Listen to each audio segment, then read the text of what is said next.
République centrafricaine, chers frères et sœurs dans le Seigneur.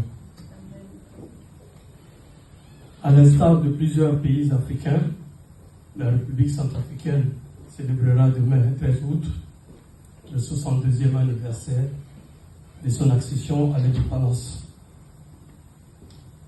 Qu'il me soit ici permis de remercier la présidente de BN encore et son groupe pour l'initiative et surtout pour l'invitation adressée à l'équipe de l'ambassade à prendre part à ce moment de prière pour la République centrafricaine. Je prie donc l'Assemblée de se lever pour que nous observions une minute de recueillement en souvenir des compatriotes et des ressortissants des pays amis qui sont tombés pour défendre l'indépendance de notre pays et aussi de toutes les victimes des différentes crises qui secouent notre pays.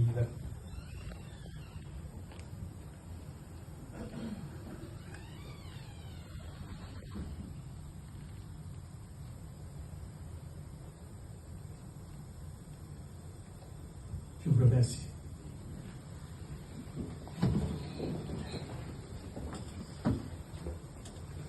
Chers amis de la République centrafricaine, chers frères et sœurs, la célébration de ce 62e anniversaire de l'indépendance intervient dans un contexte mondial marqué par des hostilités, des tensions militaires croissantes qui menacent la paix et la sécurité internationale.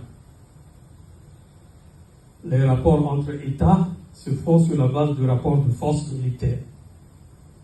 Chaque État ou pays doit montrer l'étendue de sa puissance militaire pour se faire respecter.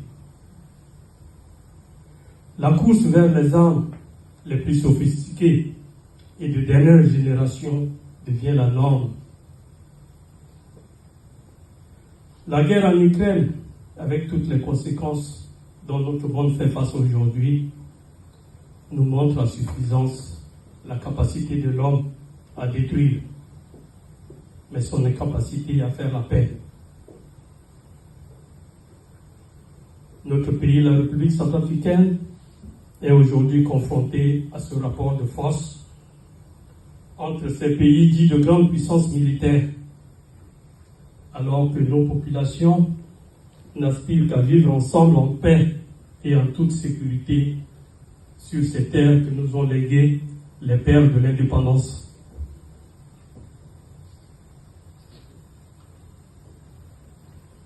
Face à ces bouleversements, face aux défis auxquels notre monde est aujourd'hui confronté, face à nos interrogations sans réponse, pour nous qui sommes croyants, nous pensons que le salut du monde ne viendra que du seul Dieu, maître de l'univers. C'est pourquoi, chers frères et sœurs dans le Seigneur, je nous invite ce soir à tourner nos yeux vers Dieu, à prier pour la paix dans le monde et dans notre pays, la République centrafricaine en particulier. Voilà les quelques mots que je voudrais vous soumettre ce soir dans la bénédiction et en prière ensemble avec vous. Merci encore.